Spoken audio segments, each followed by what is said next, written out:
Sarah. Alors, en Italie, il y a deux bouffonnes. Il y a le gardien de but, effectivement, ultra célèbre, et puis il y a la peinture bouffonne. Exactement. Alors là, vous savez que nous sommes rendus à Soissons pour cette exposition sur le burlesque, qui s'intéresse au burlesque, la peinture bouffonne, mais ça fait partie des heures italiennes, tout un ensemble d'expositions partout dans les Hauts-de-France. Donc voilà, donc Soissons fait partie de ces expositions. Un des lieux. Un des lieux.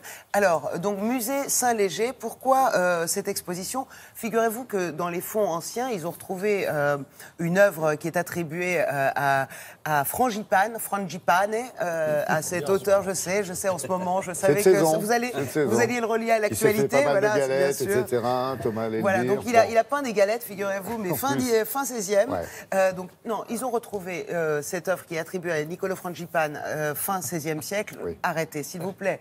Donc, et ils ont restauré l'œuvre. Ils ont retrouvé aussi d'autres œuvres de cet artiste, mais aussi de son entourage, et puis des artistes. Celui qui est célèbre pour ses silhouettes. Il y a Campi, notamment, qui était Vincenzo Campi, qui était aussi extrêmement connu. Donc voilà, on a retrouvé ces œuvres-là. Pourquoi on s'intéresse? On l'a appelé carrément la Grande Bouffe. Donc ça fait partie de la bouffonnerie, de la Grande Bouffe. C'est toujours, vous savez, ces œuvres dans lesquelles on retrouve toujours des grandes tablées comme ça. Et il y a toujours un côté un peu sale, un peu festif, un peu gros, un peu gras, il y a toujours un peu une prostituée quelque part. Dont on a entendu la musique un peu tout un musicien quelque part. Film, des gens qui sont un peu comme ça. Comme si l'opulence était synonyme d'un peu de laideur. Mais donc, on nous explique tout ça à travers ces œuvres jusqu'à le film La Grande Bouffe. Ça se termine aussi dans la modernité. Direction Soissons, pas de blague vaseuse, on y va.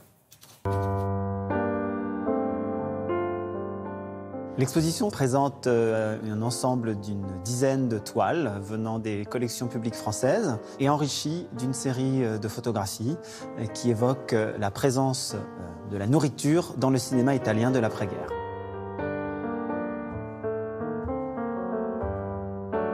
Notamment les œuvres de Fellini, le Satyricon, ou évidemment de Marco Ferreri et La Grande Bouffe, ou La Grande Abbuffata, comme on dit en italien, et qui est le film à qui vraiment on emprunte le titre de notre exposition. Bravo! Bravo! Bellissimo! Come la On part d'un tableau qui appartient aux collections du musée de Soissons, qui est attribué à un peintre qui s'appelle Frangipane. C'est un peintre vénitien de la fin de la Renaissance. Autour de ce tableau, on réunit toute une série d'œuvres qui appartiennent aux collections publiques françaises. On évoque finalement la richesse de ce thème du banquet bachique durant la seconde moitié du XVIe siècle en Italie. C'est un type de tableau qui va générer tantôt le rire, tantôt la gêne, tantôt l'effroi.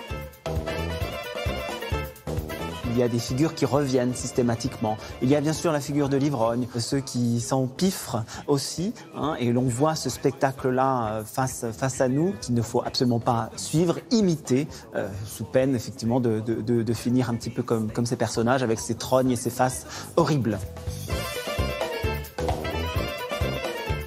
On aime jouer du chat, que l'on va emmailloter et nourrir, un peu à la manière d'un poupon, à la manière d'un enfant.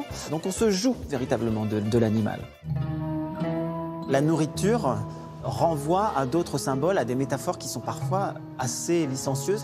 Dans le tableau de Passerotti, on trouve toute une série d'aliments disposés au tout premier plan, tantôt une gousse d'ail, tantôt un saucisson, tantôt des figues qui en italien est un mot que l'on emploie parfois pour désigner le sexe féminin. Vous voyez qu'on est dans une toute autre dimension que dans celle de l'évocation des plaisirs de la table. On va bien au-delà, dans des jeux qui sont relativement élaborés, avec, bien sûr, ceux à qui s'adresse cette peinture. Donc, musée Saint-Léger à Soissons jusqu'au 11 mars. Et puis, si vous aimez la danse, la musique, on en parlait, sachez que dès ce soir, il y a l'exposition d'Eugénia Grand-Chandero. Ça se passe à la Maison européenne de la photographie à Paris. Voilà.